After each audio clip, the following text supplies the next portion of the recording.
Last class में हम लोग डिफरेंशियल एम्पलीफायर का इंट्रोडक्शन देखे थे। ये सर्किट देखे थे लास्ट क्लास में, ये वाला सर्किट देखे थे और ये देखे थे कि ये दोनों सेम ही है। इसको हम इस तरह से लिख सकते हैं। तो इसमें क्या क्या है देख लो। ये Vi1 है, एक Vi1 है। फिर हमारा ये Vi2 है इस साइड में। फिर है ये Vi1 और Vi2 है, ये रेड पेन से जो लिखा हुआ है। इसको हम इस तरह से डिनोट कर सकते हैं सेम चीज़ को। अब ये देखना है पॉजिटिव कहाँ लिखना है, नेगेटिव कहाँ लिखना है, उसके लिए हम लोग को थोड़ा समझना पड़ेगा। तो फीचर्स ऑफ डिफरेंशियल एम्पलीफायर क्या है? Difference of two signals Vi1 and Vi2 can be amplified. ये जो Vi1 और Vi2 है, इन दोनों में जो डिफरेंस होगा उसको वो एम्पलीफाई करेगा। It can be used as a single amplifier by grounding other signal source. Suppose हमको ये यूज़ नहीं करना है, बस ये यूज़ करना है, तो इसको हम क्या करेंगे, ये वाले को Vi2 को ग्राउंड कर देंगे, तो हमारा ये सिंगल एम्पलीफायर बन जाएगा। फिर क्या है, it is a direct coupled amplifier, hence it can amplify AC signal as well as DC signal. और लास्ट क्लास में हम लोग देखे ही थे कि ओपैम्प का जो ब्लॉक डायग्राम था, उसमें सबसे फर्स्ट स्टेज पे डिफरेंशियल एम्पलीफायर आता है। और क्या है,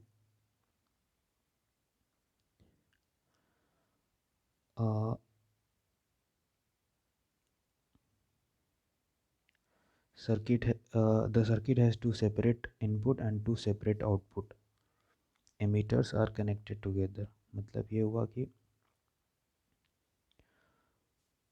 दो सेपरेट इनपुट है, दो सेपरेट आउटपुट है, और जो इन दोनों का एमीटर है वो कनेक्ट किया हुआ है एक साथ।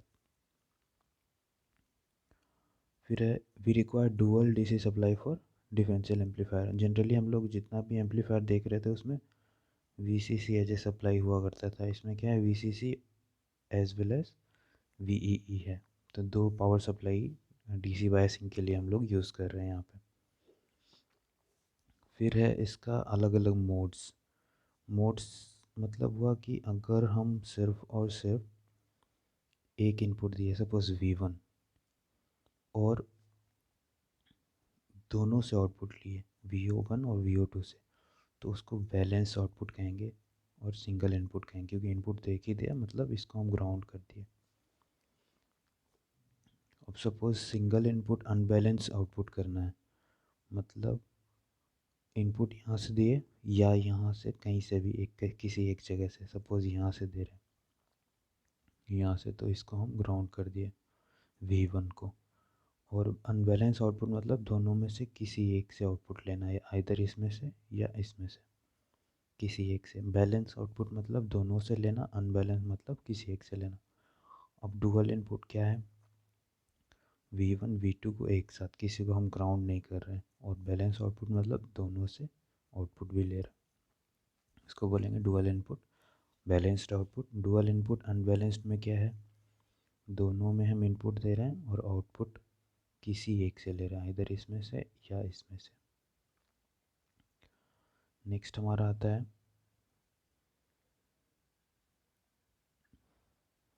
ये काम कैसे करता है। तो काम करने के लिए ये एक्चुअली है क्या कि यहाँ पे इसका ये जो है रजिस्टर, और ये देख रहे हैं हम लोग, एक मिनट, ये सिमेट्रिकल सर्किट है। सिमेट्रिकल सर्किट जनरली क्या है, RC यहाँ भी है, RC यहाँ भी है, Q1 Q2, मतलब हम लोग ट्राई करेंगे कि आइडेंटिकल मिल जाए, और इसी सर्किट में ऐसे फ्लो होगा, और इस सर्किट में ऐसे फ्लो होगा, इसमें ऐसे फ्लो होगा, मतलब ये वाला पोर्शन दोनों में कॉमन है। और चूंकि आइडेंटिकल है तो आई ई इसमें फ़्लो करेगा, आई ई इसमें भी फ़्लो करेगा, तो ये दोनों ऐड होके यहाँ पे 2IE फ़्लो करेगा, 2IE करंट। ये देख लिए। अब यहाँ से पढ़ते हैं, as R E is large current in RE terminal is almost constant. So when IE of Q increases, IE इसमें फ्लो कर रहा है, IE इसमें इसमें दोनों में IE फ्लो कर रहा, तो इक्वल रहेगा, दोनों का एमीटर करंट इक्वल रहेगा।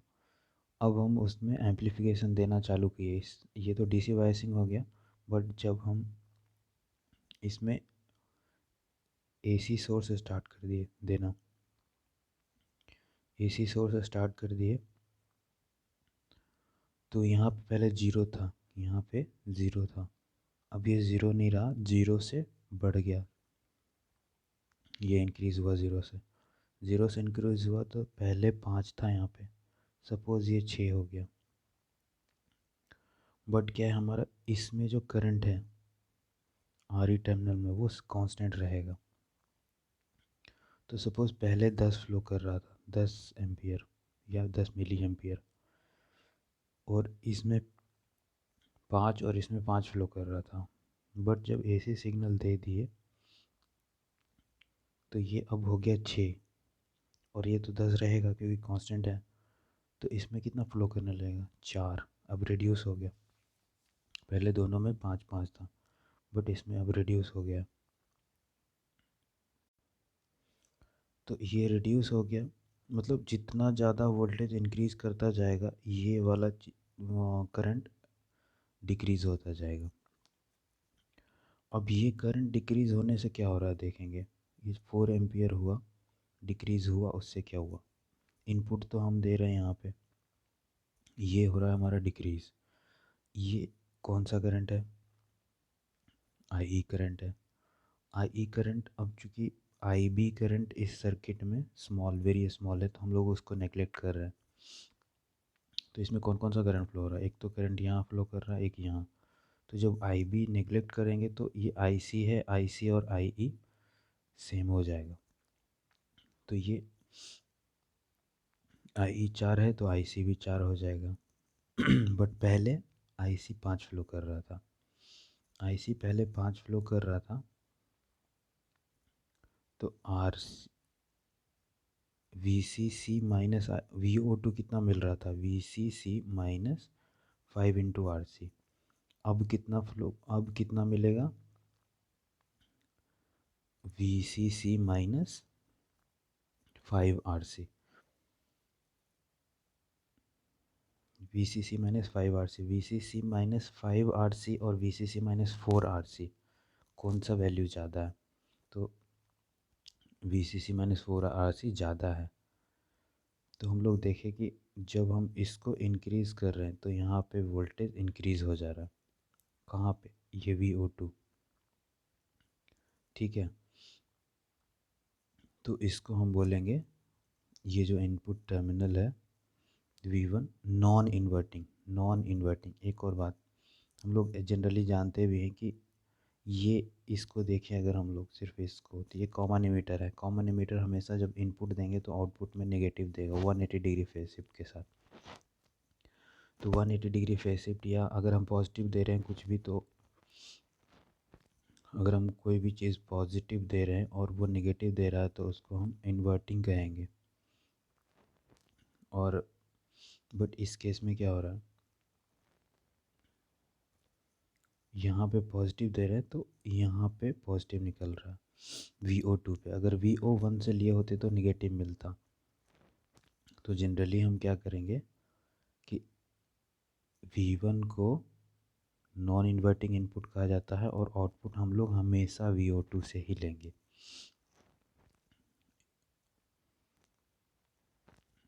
अब देखते हैं कि अगर हम ये एनालिसिस देखते हैं, ये वोल्टेज यहाँ पे इंक्रीज़ हो गया, वोल्टेज इंक्रीज़ हो गया, यहाँ पहले 5 एम्पियर फ्लो कर रहा था, यहाँ पहले 5 एम्पियर फ्लो कर रहा था, अब 6 करने लग गया, तो यहाँ पे वोल्टेज कितना मिल रहा है, VO1 पे, पहले कितना मिल रहा था जब 5 फ्लो हो रहा था, तो VCC माइनस 5RC। अब कितना फ्लो करेगा, VCC माइनस 6RC। तो कौन सा वैल्यू ज़्यादा है, VCC माइनस 5RC और VCC माइनस 6RC।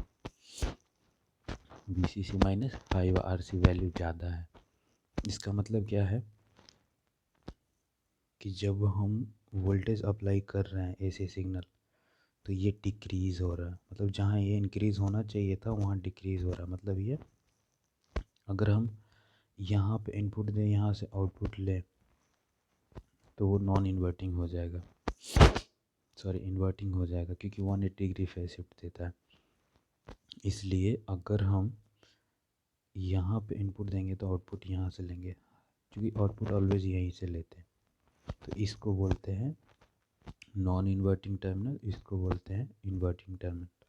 अब इसको देख के हम ओप एम्प में देखेंगे। V1 non inverting terminal, V2 inverting terminal.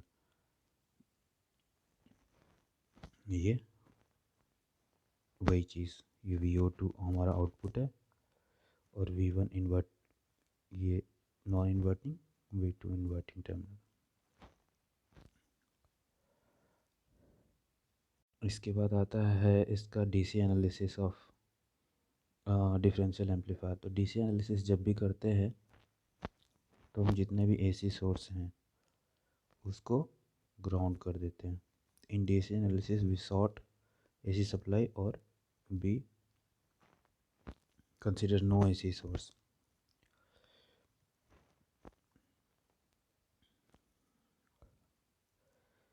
तो देखो ये दोनों AC सोर्स को हम लोग ग्राउंड कर दिए। अब बस इन दोनों का इफेक्ट्स को देखेंगे, VCC और माइनस VEE को। तो ये हमारा ये लूप 1 है, लूप 2 है। तो जब भी हम DC एनालिसिस करते हैं तो किसी भी एम्पलीफायर में IC और VCE को देखते हैं। तो applying KVL in loop 1, apply KVL in loop 1, इसमें इस वाले में, तो ये ज़ीरो से स्टार्ट हुआ,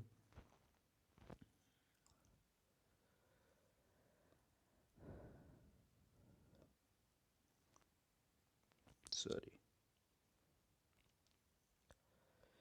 ये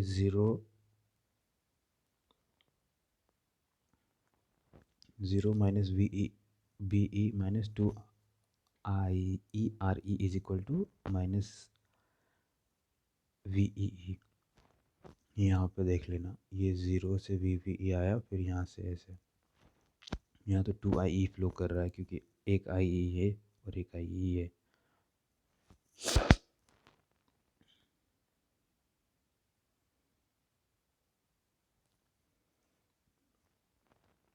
यहाँ से हमारा इक्वेशन आ जाएगा, इसको सिंप्लीफाई करेंगे तो IE आ जाएगा VEE minus VBE divided by 2RE। अब क्या है, इसको हम लोग बोलते हैं टेल करंट। किसको, इसमें जो करंट फ्लो करेगा जो कि हमेशा कांस्टेंट रहेगा, ऑलमोस्ट कांस्टेंट रहेगा RE टर्मिनल में, उसको टेल करंट बोलते हैं। तो IT is equal to 2IE, tail current remains constant. और एक एग्जाम्पशन हम लोग लेके चलें कि IC और IE सेम रहेगा, क्योंकि IB बहुत स्मॉल होगा। तो यहाँ से जब हमारा IE निकल गया, IE, तो IC भी निकल गया। तो एक क्वांटिटी तो निकल गया हमारा DC एनालिसिस का, जो कि है IC। अब दूसरा क्या है, हमको निकालना पड़ेगा VCE, या हम VO2 निकालेंगे क्योंकि हम यहाँ पे आउटपुट ले रहे हैं। तो इस लूप में लगाएंगे, इस तरफ लगा रहे हैं, अप्लाई KVL इन लूप 2। तो ये VCC minus ICRC is equal to VO2। अब सिंस ये जो सर्किट है वो सिमेट्रिक है, इसलिए VO1 और VO2 दोनों सेम होगा। तो VO इज इक्वल टू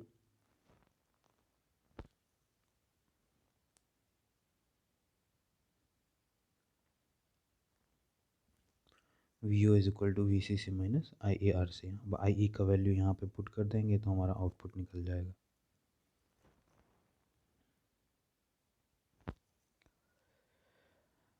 अब इसका एसी एनालिसिस अगले क्लास में देखेंगे। Thank you.